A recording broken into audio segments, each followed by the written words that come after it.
Talk about my new addition to the reed replacement kit.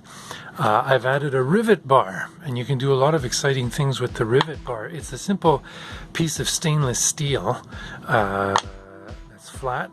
It's for hammering rivets.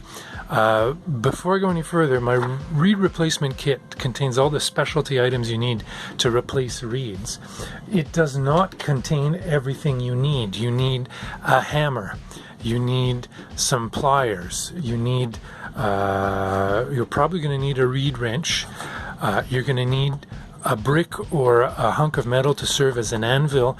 These are all items that you either already have or just wouldn't make sense for me to include in a kit. It would cost too much. And you can get a brick for less than $1.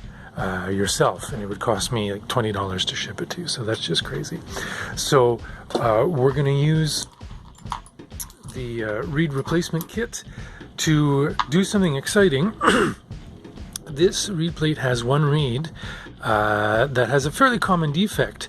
The base is shifted to one side, as you can see. Now, if the tip were misaligned, all you'd need to do is take a reed wrench and rotate that reed so that it's centered, and that works great so long as the rivet is dead center.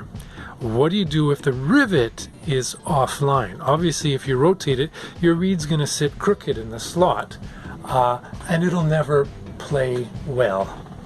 So this particular rivet, the base of this reed needs to be centered. It needs to be pushed that way. So the way we're going to do this is we're going to use the Grobet file and the parts of my reed replacement kit, including the rivet bar. So it's draw 5. We're going to shift it that way. What we're going to do is start off by flattening the top of the rivet. We're going to do some serious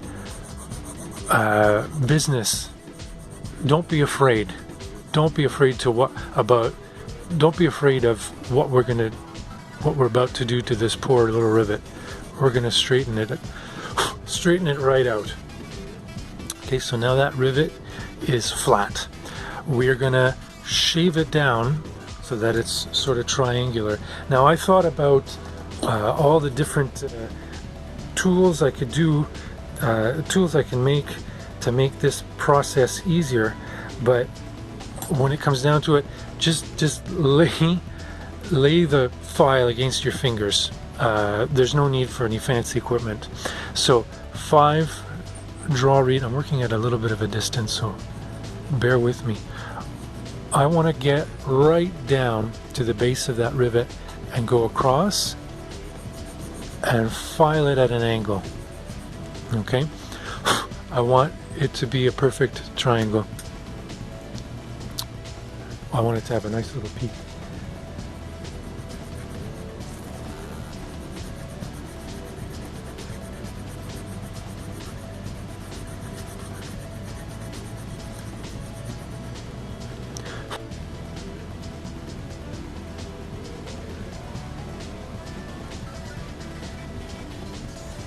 Okay, you see how that reed is now at an angle. Now we're going to hammer that in, and as it flattens, it's going to move the reed over. But before we do that, we want to create a little bit of room. We want to make a little crater for this to settle in. I'm using an engraver, 1, 2, 3, 4, 5. You could use the tip of the file to dig in.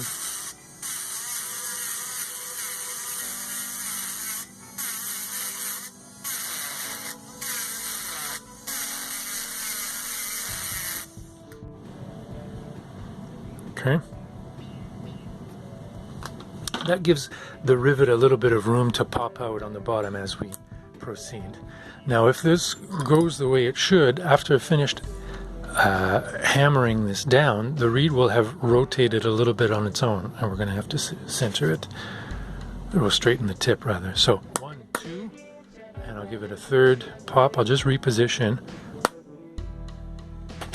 Boom. So we see that rivet. That reed has shifted a bit. Look with my own eyes.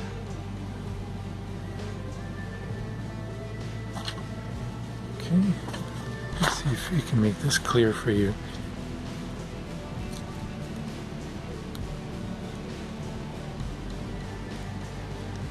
It's very tight. I've got that rivet in nice and snug.